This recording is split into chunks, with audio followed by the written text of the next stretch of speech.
यवतमाळमधील नुकसान झालेल्या पिकांचे पंचनामे सोडून तलाठी मंडळ अधिकारी सहलीवर गेल्याचा प्रकार समोर आलाय। सोशल मीडियावर सहलीचे फोटो व्हायरल करण्यात आले। मंत्री अशोक उईके यांनी कारवाईचे संकेत दिले तर तलाठी मंडळ अधिकारी पॉंडिचेरी सहलीवर गेले। यवतमाळ जिल्ह्यात पूर आणि अतिवृष्टीमुळे आर्णी महागाव तालुक्यात दाणादाण उडालेली असताना शेतकऱ्यांचं मोठं नुकसान झालेलं असताना अधिकारी सहलीवर गेल्याचं पुढे आलं।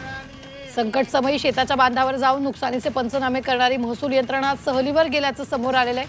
मुख्यमंत्र्यांनी तातडीने पंचनामे करून पूर्ण मदत देण्याची घोषणा केली आहे। आर्णी तालुक्यातून 5 मंडळ अधिकारी, 6 तलाठी आणि महागाव तालुक्यातून 2 मंडळ अधिकारी आणि 5 तलाठी पॉंडिचेरी सहलीवर गेले। त्याचे फोटो सोशल मीडियावर व्हायरल होत आहेत। हा प्रकार गंभीर असून जिल्हाधिकाऱ्यांशी चर्चा करून संबंधितांवर कारवाई करणार असं मंत्री अशोक उईके यांनी म्हटलंय।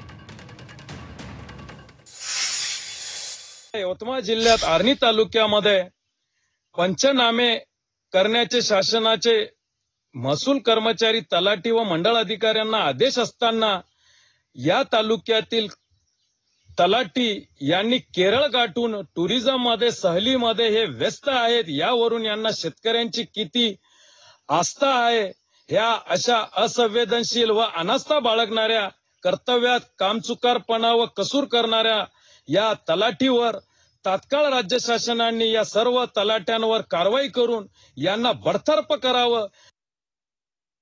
याचा सर्वे करणं अनिवार्य होतं। कदाचित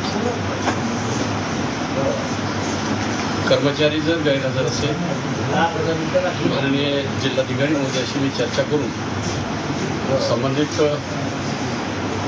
तलाठी आणि मंडळ अधिकाऱ्यांच्या माध्यमातून शेतकऱ्याच्या सर्वेच्या बाबत दुर्लक्ष केलं असेल, निवासी राहत असेल, त्यांच्यावर कारवाई करण्याच्या अनुषंगाने जिल्हाधिकारी महोदयाकडे चौकशी करेल। तर आपण पाहतोय मंत्री अशोक उईके यांनी कारवाईचे संकेत दिलेले आहेत। यवतमाळमधील नुकसान झालेल्या पिकांचे पंचनामे सोडून तलाठी मंडळ अधिकारी यांनी सहलीवर गेल्याचा प्रकार समोर आलेला आहे।